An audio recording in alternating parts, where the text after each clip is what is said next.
From the outside, she looks like the definition of a confident leader. But here's the question nobody asks. What is actually driving her?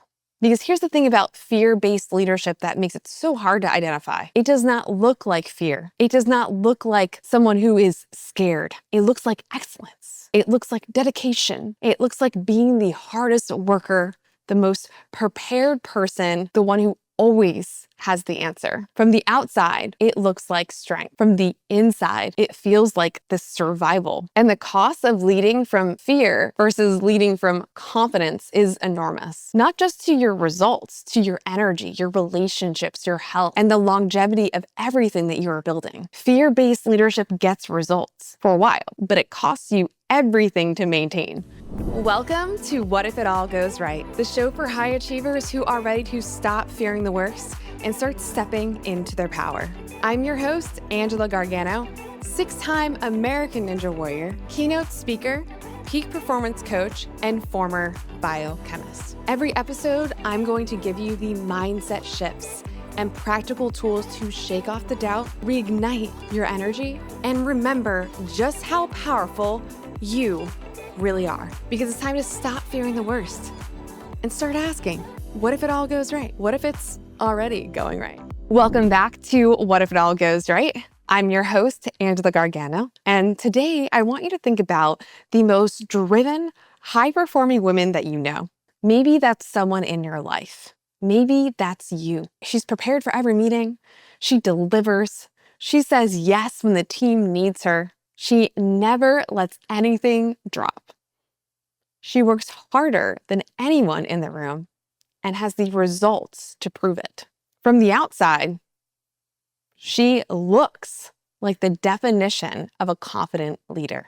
But here's the question nobody asks. What is actually driving her? Because here's the thing about fear-based leadership that makes it so hard to identify. It does not look like fear. It does not look like someone who is scared. It looks like excellence. It looks like dedication. It looks like being the hardest worker, the most prepared person, the one who always has the answer. From the outside, it looks like strength. From the inside, it feels like the survival. And the cost of leading from fear versus leading from confidence is enormous. Not just to your results, to your energy, your relationships, your health, and the longevity of everything that you are building. Fear-based leadership gets results for a while, but it costs you everything to maintain. So today I'm going to walk you through the 8 signs that fear, not confidence, has been in the driver's seat. And I want you to listen to these not with judgment, but with an open curiosity, because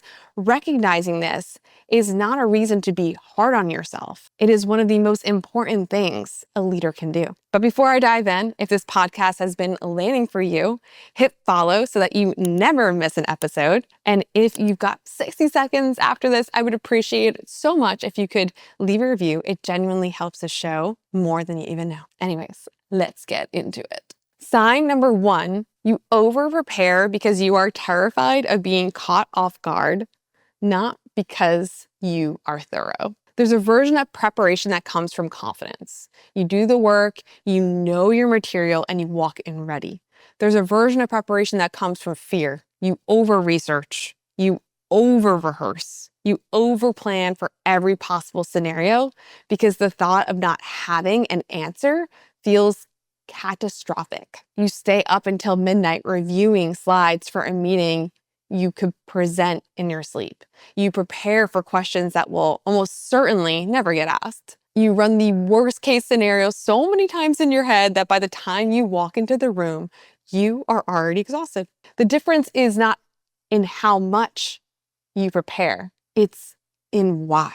One feels grounding. The other feels like you are trying to bulletproof yourself against failure. And the giveaway is how you feel after. Confident preparation leaves you feeling ready. Fear-based preparation leaves you feeling like it's still not enough. So ask yourself honestly, when you prep for something, does it feel like you are getting ready? Or does it feel like you are trying to make sure nothing can go wrong? Because those are 2 completely different experiences living out inside the same type of behavior. Sign number 2, You say yes to everything because no feels a little too risky. This one's sneaky because it looks like generosity, it looks like teamwork and being a good leader. But if your yes comes from fear of disappointing people, fear of being seen as difficult, or fear of losing an opportunity, it's not a confident yes. It's a protective one. And confident leaders say yes because they want to. Fear-based leaders say yes because they are afraid of what happens if they don't. And the result is a calendar full of commitments that drain you, and a quiet resentment that builds up, and a version of you that has nothing left for the things that actually matter. Sign number 3, you avoid delegating because you do not trust anyone to do it right. I've totally been here. This is one that I definitely can relate to. On the surface, this looks like high standards, and sometimes it genuinely is, but often the inability to delegate comes from something deeper. If someone else does it and it goes wrong, that reflects on you. If someone else does it differently than you would have, it feels like you kind of like lose your control. If someone else does it and it goes right, you have to sit with the uncomfortable realization that it did not actually need to be you doing it all along. Any way you look at it, fear is running the show. Real confidence includes the ability to trust other people. It includes knowing that your worth is not contingent on being the one who does everything. It means being able to hand something off and genuinely let go of it rather than hovering over it, checking and quietly redoing it anyway. If you are the bottleneck at every process, if nothing moves without your sign off, if you catch yourself saying, it's just easier to do it myself on a regular basis, that is worth sitting with for a second. Because the cost is not just your time and your energy, it is the signal you are sending to the people around you that you do not trust them. And teams that feel untrusted, they stop trying. And listen, I can totally relate to having this and me totally being the bottleneck in certain processes and things. It takes some time to trust and to not be fearful of it. And I think that a big piece of that has obviously been choosing the correct people for the job. I think sometimes the fear also comes from maybe you've chosen the wrong person for the job before, and then now you don't trust them. Whereas choosing the right person for the job, defining your values, exactly what you're looking for, and then allowing them to take with it and run with it is very important. And they feel this sense of accomplishment. They feel like you trust them. So I think that's also really, it's something that's definitely super important to just kind of get a hold of if you feel like you're constantly trying to hold on. Because letting go for me, I just created a team. I just hired 2 new coaches. They're amazing. I trained them for 2 weeks real hard, and now I'm trusting them with the clients that we're giving them. Since they have that responsibility, you can tell they stepped it up and they see that I trust them, and they always ask if they need anything. And I think that's really important. Sign number 4, you need everyone in the room to agree before you will commit to a decision. So seeking input is smart leadership, obviously, but needing consensus before you will move is fear. There's a real difference between the two things. If you find yourself going around the table collecting opinions, not to inform your decision, but to share the responsibility for it, that is the fear, and it's the wrong fear.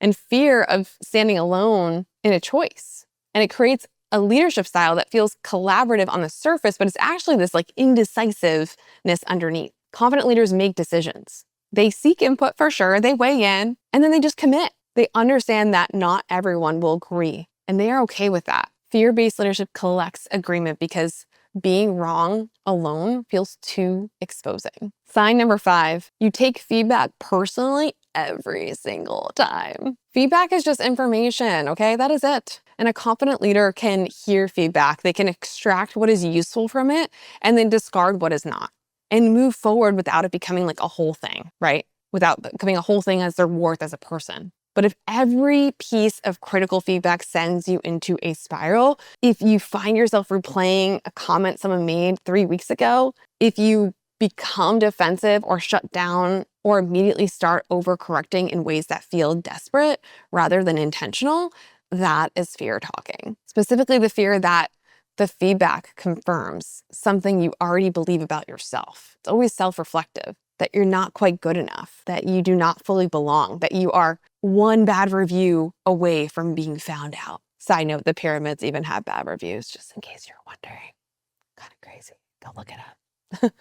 And here is what makes this one particularly exhausting. It's not just the feedback itself that drains you, it's the anticipation of it, the preemptive anxiety before a performance review, a client call, a presentation, the way you are already bracing for criticism before anyone has said a word. You are spending energy defending yourself against something that has not even happened yet. And this is one of the most common patterns I see in high achieving women and leaders. And it is worth naming clearly because it is not a sensitivity problem.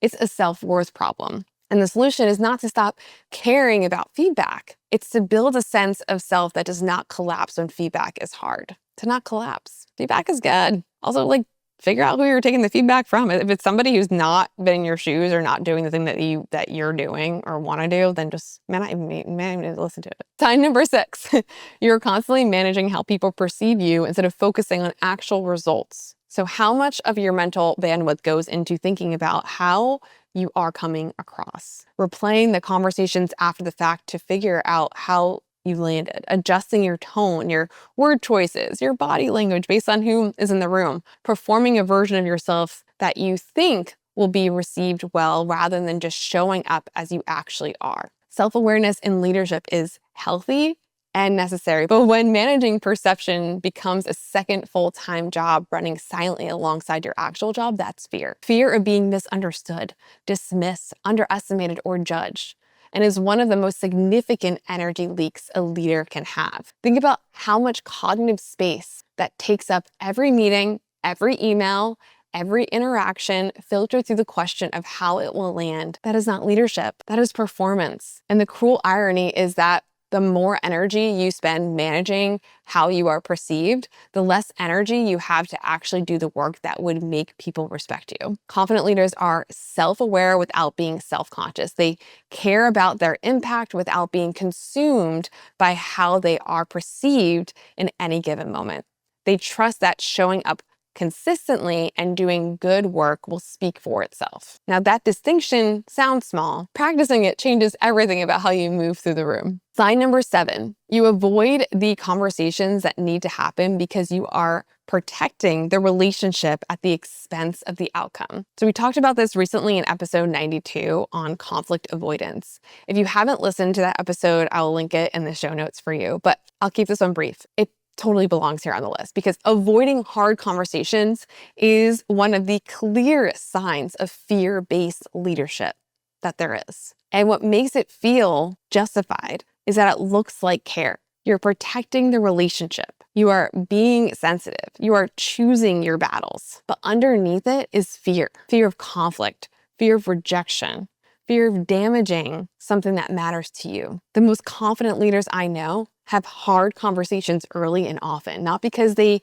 enjoy conflict, but because they trust themselves to handle it and they trust the relationship to hold it. Sign number 8, your confidence fluctuates entirely based on how the last thing went. This is the thing that hits the hardest. If your confidence is high after a win and low after a setback, if how you feel about yourself as a leader is directly tied to the most recent result, that is not confidence. That is performance-dependent self-worth. And it is exhausting to maintain because results are never consistent. Real confidence is not the absence of self-doubt. It's the ability to have self-doubt and keep going anyway. It does not spike after a win and crash after a loss. It is steadier than that. It is rooted in who you are and how you show up, not in what just happened. When your confidence lives inside the outcome owns you. When your confidence lives inside your character and your values, nothing can take it from you.